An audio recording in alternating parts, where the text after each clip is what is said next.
In the world of sports, thousands gather to witness moments of triumph and glory, but sometimes they become unwilling witnesses to tragedy instead. These are the stories of 5 athletes whose final moments unfolded not in private, but before crowds of fans who came to cheer, only to watch in helpless silence as everything changed forever.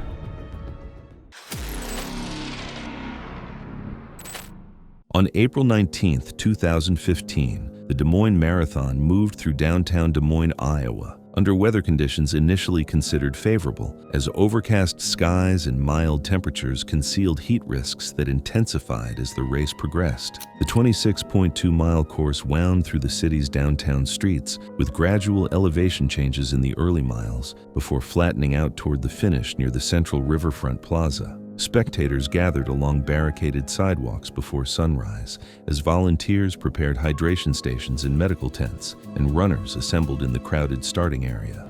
Gage Wilson, 29, had arrived at the starting area 2 hours before the scheduled start time. He had spent the previous 3 years balancing his work at a regional warehouse with his passion for competitive distance running. Known for his quiet discipline and methodical training approach, he maintained a modest running blog that had attracted nearly 3,800 followers. His training logs showed consistent weekly mileage in the 60-mile range. He had completed 3 previous marathons with steadily improving times, and his recent training indicated potential for a significant personal best. The morning forecast had predicted cooler conditions, but by race start at 8 a.m., temperatures had already climbed towards 78 degrees, with humidity levels hovering near 70%. The combination pushed the heat index into the low to mid-80s, significantly higher than predicted conditions.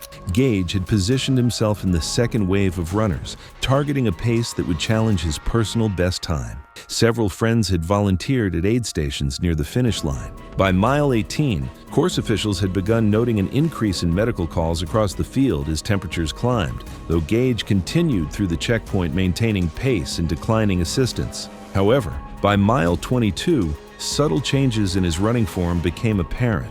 His stride length had shortened slightly, and his arm carriage appeared less relaxed. The temperature had continued climbing throughout the morning, reaching 82 degrees. At mile 24, spectators noticed his stride had become noticeably uneven, and his pace had dropped significantly. His breathing appeared more labored than other runners, and sweat coverage had increased dramatically.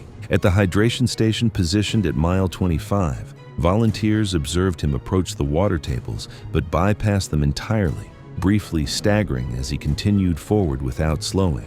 His movements appeared increasingly unsteady as he approached the final quarter-mile stretch. Without warning, Gage collapsed forward onto the pavement approximately 400 yards from the finish line. The collapse occurred suddenly, with no apparent attempt to slow his pace or signal distress. His body struck the asphalt with significant force. Medical volunteers stationed nearby reached him within 15 seconds, finding him completely unresponsive. Initial assessment revealed shallow, irregular breathing and a rapidly weakening pulse that became undetectable within moments. Emergency medical personnel immediately recognized signs consistent with severe exertional heat stroke. His skin appeared flushed and abnormally warm, with sweating that was ineffective and inconsistent with his elevated body temperature. Clinical assessment suggested a core temperature exceeding 105 degrees Fahrenheit. The medical team initiated aggressive external cooling using ice packs and cold towels while beginning CPR after confirming cardiac arrest. Despite continuous resuscitation efforts lasting over 20 minutes on site, no sustained cardiac rhythm could be restored.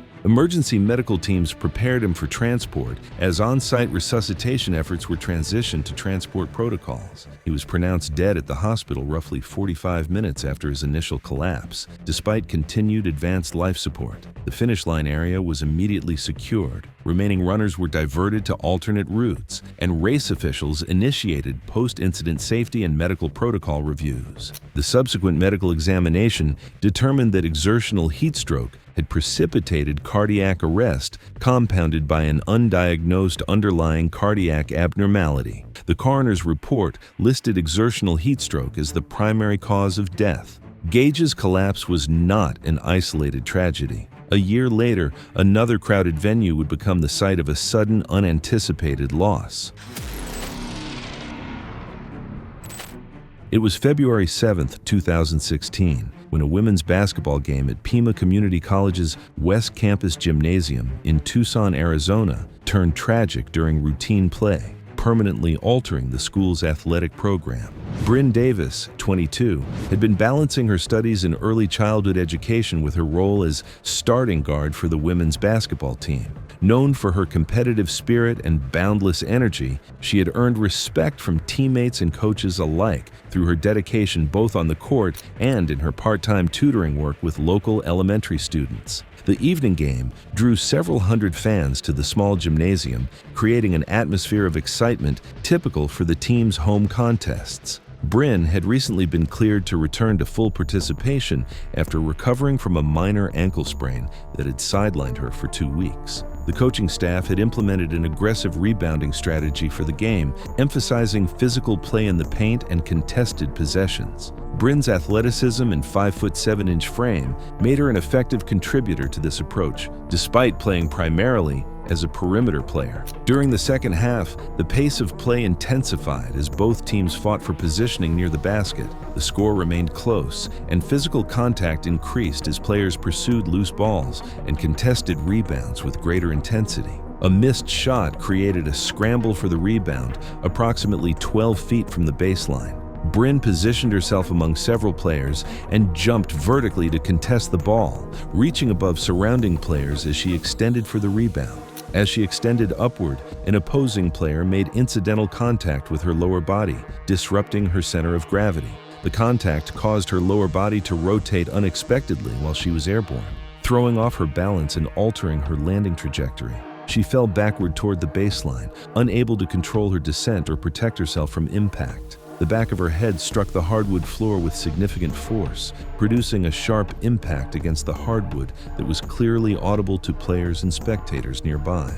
Brin remained motionless on the court following the impact. Team trainers reached her within seconds and immediately implemented cervical spine stabilization protocols while assessing her condition. Initial evaluation confirmed loss of consciousness and irregular breathing, and as assessment continued, responders noted signs consistent with possible pupillary asymmetry. Emergency medical services arrived within minutes and continued stabilization efforts while preparing her for transport. Brin remained unconscious throughout the evaluation and transport process, showing no response to verbal or physical stimuli. The game was officially suspended with no resumption planned. Players from both teams were escorted from the court as medical personnel worked to stabilize Brin for transport to a regional trauma center. An emergency CT scan revealed an acute subdural hematoma caused by rotational forces during the fall, leading to severe intracranial pressure. Despite emergency surgery and intensive care,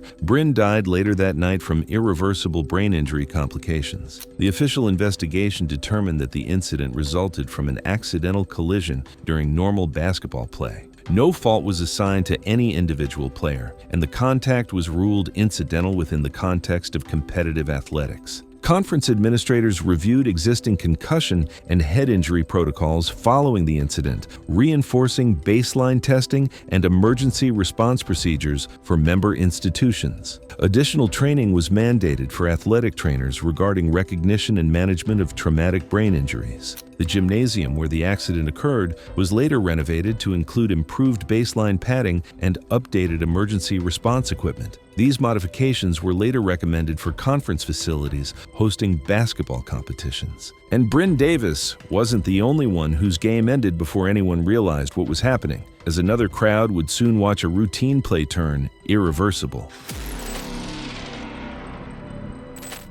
It was November 12, 2017, when a weekend amateur hockey game at a regional ice arena in Lowell, Massachusetts, turned fatal, drawing attention to safety risks within recreational league facilities. The evening air inside the arena carried the familiar chill of fresh ice, punctuated by sharp sounds of skates carving turns and sticks connecting with pucks. Overhead, fluorescent lights cast bright illumination across the rink surface, while several hundred spectators filled the stands with steady conversation and occasional cheers. The scoreboard showed a close game midway through the evening's schedule.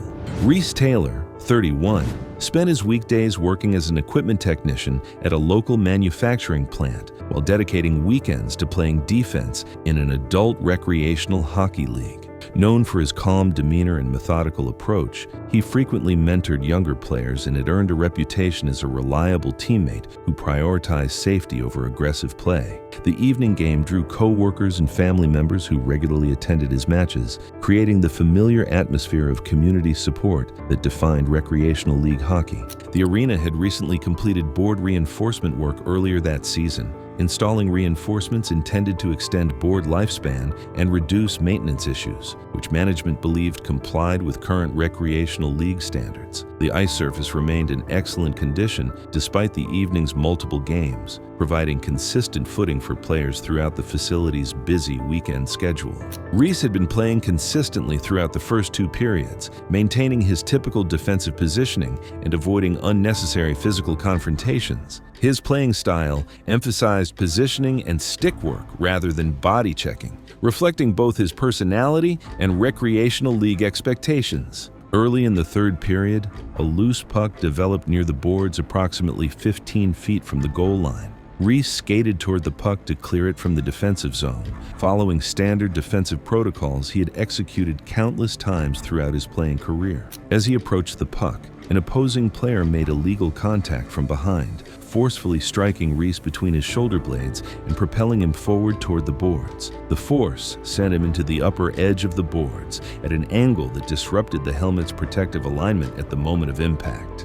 His neck struck the top portion of the board structure with significant force, resulting in a catastrophic high cervical spinal injury that immediately compromised the neural pathways responsible for breathing. Reese collapsed face down on the ice surface and remained completely motionless. Officials immediately stopped play and signaled for medical assistance as it became apparent that he was not responding to verbal commands or attempting to move. Arena medical personnel reached him almost immediately and quickly determined that he was not breathing effectively on his own. His pulse remained detectable, but respiratory function had ceased entirely due to the spinal cord injury sustained during the board impact. Emergency responders initiated assisted ventilation using manual resuscitation equipment while preparing for transport. The disruption to his spinal cord had eliminated the neural connections necessary for autonomous breathing and had begun affecting other vital functions. Cardiac arrest followed as oxygen deprivation and neurogenic shock overwhelmed his cardiovascular system.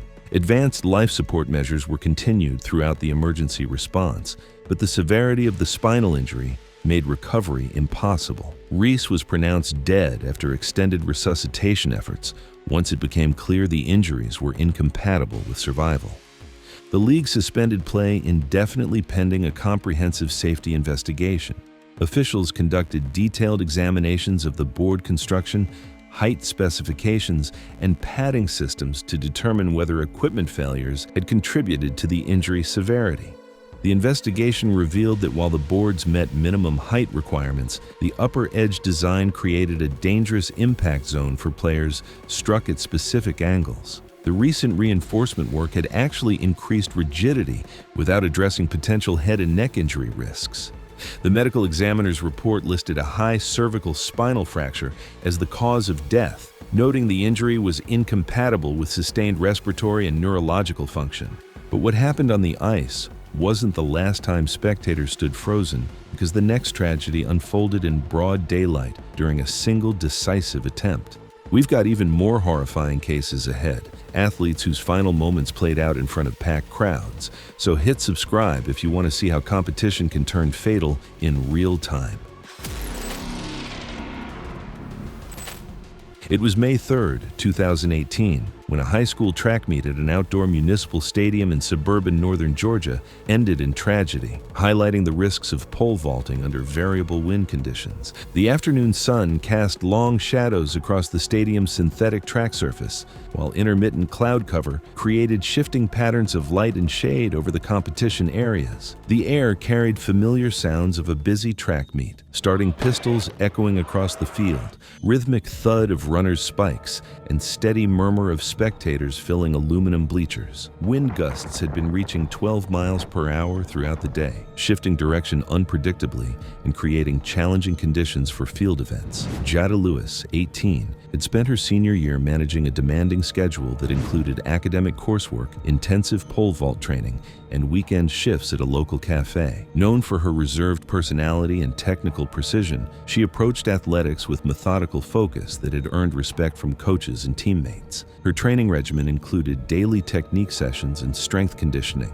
building toward what she hoped would be a breakthrough performance at regional championships. The afternoon meet had drawn several hundred spectators, including students, parents, and college recruiting coaches who traveled regularly to evaluate potential scholarship athletes. Weather conditions had been monitored throughout the day by meet officials, with particular attention to wind patterns that could affect jumping and throwing events. The pole vault runway met regulation standards, providing adequate distance for athletes to build the necessary speed for takeoff. The pole vault competition had progressed through several height increments without incident. Jada was preparing for her final vault of the day at a height that represented a personal challenge and potential qualifying mark for upcoming championship meets. She began her approach run at full sprint, maintaining the rhythm and stride pattern she had developed through months of training. The regulation runway allowed her to build the speed required for a controlled pole plant and takeoff. Her acceleration remained consistent through the approach, following precise timing she had practiced countless times. As she reached the takeoff point, a sudden wind shift caused her pole to plant slightly off-center from her intended position. The deviation was minimal, but sufficient to alter the pole's bend characteristics and affect her body positioning during the critical transition phase. The pole bent unevenly due to the altered plant angle, creating an unstable platform for her ascent. Her body began to rotate during the clearance attempt, disrupting the controlled inversion sequence essential for safe pole vault technique. The rotation carried her trajectory beyond the protective mat system. Instead of clearing the bar and landing within the padded landing system, Jada fell during the descent phase, striking an uncovered surface at the edge of the mat assembly with significant force. She landed torso first, with her lower chest and upper abdomen absorbing the impact, producing severe blunt force trauma to multiple internal organs. Medical personnel stationed at the meet reached her within seconds. Initial assessment revealed she was conscious, but experiencing severe respiratory distress and abdominal pain. Her vital signs indicated potential internal bleeding. Advanced life support measures were initiated at the scene, including intravenous access, oxygen administration, and rapid stabilization for emergency transport. However, the liver laceration and bilateral pulmonary contusions caused rapid internal bleeding that progressed to hemorrhagic shock. Meet officials immediately suspended the pole vault event and cleared the infield as emergency protocols were enacted. Spectators were directed away from the landing area, while athletes were escorted back to team zones, and remaining events were postponed, pending review of weather conditions, equipment placement, and safety compliance. The medical examiner's report later confirmed that a catastrophic liver laceration with associated internal bleeding was the primary cause of death. Jada's collapse would not be the last tragedy to unfold in front of a cheering crowd, as Seth Warren's story played out at full speed, with no chance to slow it down. It was August 21st, 2016, when a semi-professional motorcycle race at a short-track speedway outside a mid-sized city in central Alabama turned fatal, as extreme heat left the asphalt surface dangerously slick by the start of the evening event. The quarter-mile oval speedway sat nestled between rolling hills, approximately 30 miles outside the nearest city. Built in the 1970s, the facility featured a banked asphalt surface surrounded by concrete safety barriers and modest grandstands. The track's black asphalt surface absorbed heat throughout the day, creating dangerous temperatures. By late afternoon, track officials monitored surface temperatures as ambient conditions reached the mid-90s. The asphalt surface temperature climbed beyond 120 degrees Fahrenheit, a level known to significantly reduce tire grip and increase crash risk in motorcycle racing. Despite concerning readings, race organizers proceeded with the scheduled event. The evening race had drawn several hundred spectators, including families positioned along the fence line, and racing enthusiasts in the concrete grandstands. The pit area buzzed with activity as teams made final preparations. Seth Warren, 35, had arrived 4 hours before race time, following his established routine of thorough mechanical inspection. He had spent the past decade balancing his work as a mechanical assistant at a local automotive shop with his passion for motorcycle racing. Known for his methodical approach and technical expertise, he maintained his own equipment and had built a modest following of approximately 4,900 social media followers. His well-maintained motorcycle sat in the pit area surrounded by tools and spare parts. Seth had completed his pre-race inspection checklist, checking tire pressures, fluid levels, and suspension settings. The 20-lap feature race represented the evening's main event, with 18 riders competing for prize money. Seth had qualified in the middle of the field. By the midpoint of the race, several riders had begun adjusting their lines as traction degraded, though Seth continued riding consistently through the turns without signaling difficulty. On lap 18, Seth approached the first turn at racing speed, following the same racing line he had used successfully throughout the event. As he initiated the turn and leaned the motorcycle into the corner, his rear tire suddenly lost traction on the superheated asphalt surface, where softened rubber and reduced friction left little margin for recovery. The loss of grip occurred without warning, causing the motorcycle to slide laterally toward the outside of the track rather than following the intended curved path. The slide continued through the turn exit within seconds as Seth attempted to regain control, but the overheated track surface provided insufficient grip for recovery. Spectators watched in horror as the motorcycle and rider slid helplessly toward the outer safety barrier at significant speed. The motorcycle struck the rigid concrete barrier with tremendous force, immediately ejecting Seth from the bike. His body trajectory carried him directly into the same barrier structure at significant velocity, with initial impact occurring upper torso first against the concrete surface. The force of the impact created an audible sound that carried across the speedway, immediately silencing the crowd. Seth's body struck the barrier and crumpled to the track surface, where he remained motionless. The sudden transition from high-speed racing to complete stillness created an eerie quiet. Track safety personnel reached the accident scene within seconds, finding Seth unconscious and lying motionless. Initial assessment revealed that he was not breathing independently and showed no response to verbal commands. Emergency medical technicians immediately initiated advanced life support protocols, including airway management and assisted ventilation, while rapidly assessing for severe chest trauma. The severity of internal trauma was immediately apparent during assessment. However, the massive blunt force trauma had caused catastrophic internal injuries that exceeded field treatment capabilities. Despite continuous resuscitation efforts, Seth's condition deteriorated rapidly as internal injuries prevented effective circulation. Advanced cardiac life support measures continued for 15 minutes, but the severity of internal injuries made recovery impossible. Seth was pronounced dead at the track approximately 25 minutes after the initial impact. The race was immediately stopped and spectators were evacuated. The medical examiner later confirmed that traumatic aortic rupture caused by blunt force impact was the primary cause of death. Thanks for watching. Want to see more? Click on your screen now.